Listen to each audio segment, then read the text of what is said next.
2월 23일 목요일 새벽 기도회를 시작하겠습니다.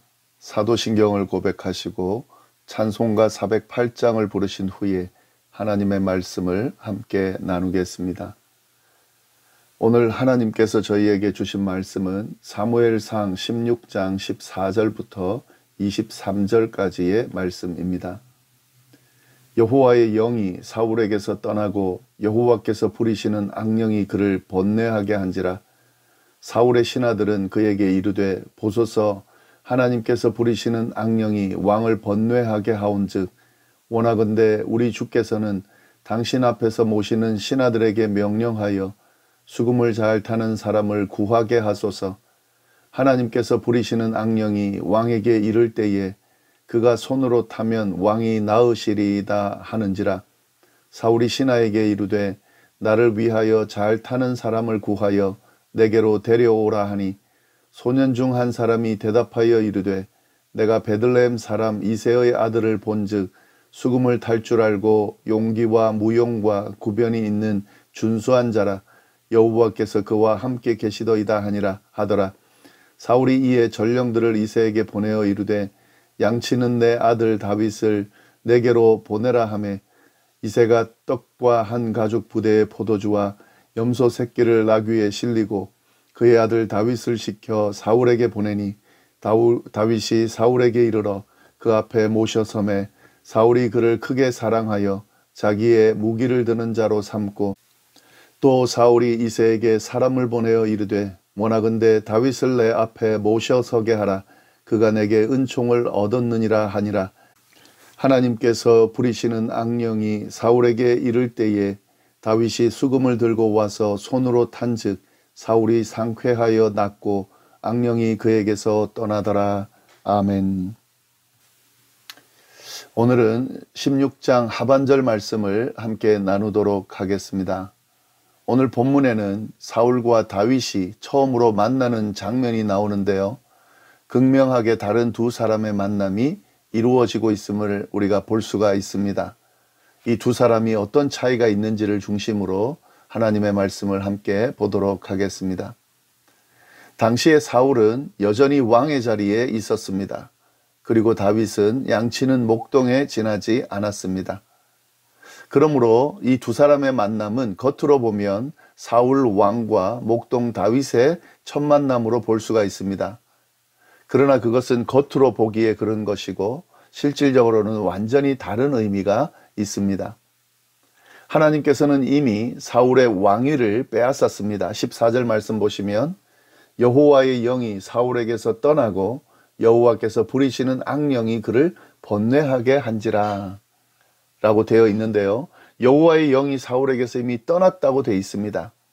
그가 왕으로 세워질 때 나타난 증표가 하나님의 영이 그에게 임한 것이었는데 하나님의 영이 떠났다는 거죠. 그것은 그가 왕위에서 내려왔다는 것을 의미하는 것입니다.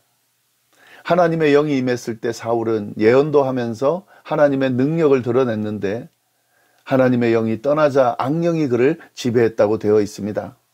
여호와께서 부리시는 악령 이렇게 되어 있는데 모든 것이 다 하나님의 피조물이기 때문에 그렇게 표현한 거고요. 원래 하나님의 영이 떠난 그 자리에는 그렇게 사단의 영이 들어와 차지하게 돼 있습니다. 지금 하나님의 영이 사울에게서 떠나니까 악한 영이 그를 지배하게 된 거죠. 악령이 그를 번뇌하게 했다라는 말은 이후에 나타나는 이 사울의 증상들을 보면 악한 영에 사로잡힌 그런 모습을 보게 되는데요. 이 모습을 보면서 악령이 그를 번뇌하게 했다라고 표현하고 있는 겁니다. 이처럼 사울은 하나님의 영이 떠났습니다. 떠난 그 자리에 악령이 지배하고 있습니다. 결국 그는 하나님께서 세우신 왕위에서 박탈돼서 왕위의 자리에서 내려오게 됐다 하는 그런 의미인 거죠. 그러나 다윗은 사무엘에 의해서 기름 부음을 받은 후에 하나님의 영이 임했습니다. 어제 본문에 나왔죠? 하나님의 영이 임했다는 것은 그가 왕으로 이미 세워졌다는 그런 의미입니다. 아직 그는 왕위에 오르지는 않았지만 하나님께서는 이미 그를 왕으로 세우신 거죠. 이처럼 하나님께서 세우시는 이스라엘의 왕위는 하나님의 영이 임하느냐 아니냐로 결정되어지는 겁니다. 인간의 실력이나 외모, 노력, 가문 이런 걸로 결정되어지는 것이 아니라요. 하나님께서 세우시느냐 아니냐, 그러니까 하나님의 영이 임하느냐 아니냐로 결정된다는 거죠. 이건 당연한 거죠. 이스라엘의 왕은 하나님께서 세우시는 것이기 때문에 하나님께서 결정하시는 거죠. 따라서 하나님의 영에 사로잡히냐 아니냐가 중요한 거죠. 하나님께서 임재하시고 하나님의 영이 그를 지배할 때에 왕의 역할을 감당할 수 있는 것이고, 하나님의 영이 떠나버리면 하나님께서 세우신 왕의 역할을 감당할 수가 없는 거죠. 사울은 이런 의미에서 왕의 자리에서 내려온 것이고, 다윗은 이런 의미에서 새로운 왕으로 세워진 거죠. 이런 점을 감안해 볼 때에 사울과 다윗의 첫 만남은 물러나는 왕과 새롭게 세워진 왕의 만남이 되는 겁니다. 물론 사울은 다윗이 하나님에 의해서 왕으로 세워졌다는 사실을 모르고 있죠. 만약에 알았다면 만나지 않았겠죠. 곁에 두려고 하지 않았겠죠. 아니, 당장에 아마 다윗을 죽였을 것입니다. 그러나 사울은 지금 모르는 상태에서 이런 만남이 지금 이루어지고 있는 거죠.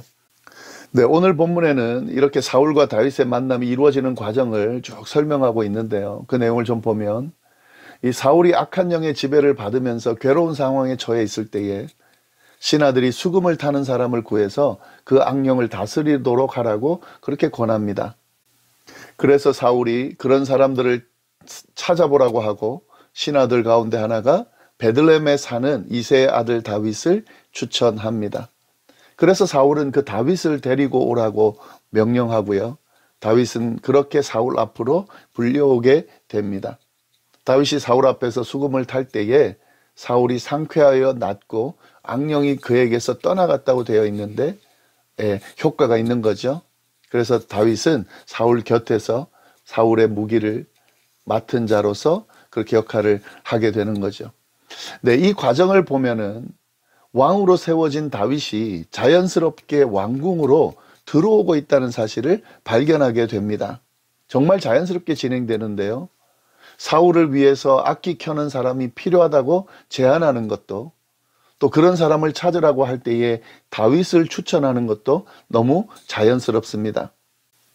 그리고 다윗을 추천했을 때 사울이 그 다윗을 데리고 오라고 하는 것도, 그리고 다윗을 데려왔는데 악기를 켜지도 않았는데 그를 보고 좋게 여겨서 바로 자기 곁에 두려고 했다는 거죠.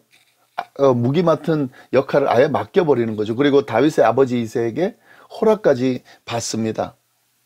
예, 악기를 켜지도 않았습니다. 이 순서를 잘 보셔야 됩니다. 악기를 켜고 그가 이 악기 켜니까 효과가 있구나, 그래서 다윗을 둬야 되겠구나, 이렇게 진행된 게 아니라 다윗을 보자마자 사울이 그를 마음에 들어 했고 그를 선택했고 곁에 뒀다는 거죠. 그리고 악기를 켜보니까 진짜 그 악한 영도 다스리게 됐다는 거죠. 이 과정을 보면 너무 거침없이 자연스럽게 진행되고 있음을 우리가 볼 수가 있습니다. 사실 이건 너무 당연한 거죠. 왜냐하면 이 모든 과정이 다 하나님의 섭리 안에서 이루어지고 있기 때문에 그렇습니다. 하나님께서 지금 모든 것을 친히 이끄시고 그렇게 행하고 계시기 때문에 거침없이 자연스럽게 진행되고 있는 거죠. 우리는 이 말씀을 통해서 모든 것이 다 하나님의 섭리 가운데 있다는 사실을 발견하게 됩니다. 우리가 믿든 믿지 않든, 우리가 인지하든 인지하지 못하든 모든 것이 다 하나님의 섭리 가운데 있습니다. 특별히 우리는 하나님의 백성으로서 이 부분을 분명히 알아야 됩니다. 하나님의 섭리 안에서 우리가 모든 것들이 이루어지고 그 안에서 삶을 살아가고 있구나 라는 사실을 느끼면서 그 하나님의 섭리를 잘 깨닫고 그 섭리 따라 사는 삶이 돼야 된다 하는 거죠. 이 사실을 잘 기억하면서 오늘 말씀을 잘 정리하면 좋겠습니다. 기도하겠습니다. 하나님 아버지, 감사합니다. 오늘 또 귀한 말씀으로 우리를 채우시고 하루를 시작하게 하시니 감사합니다.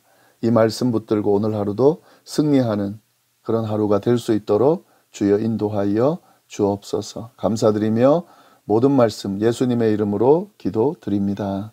아멘.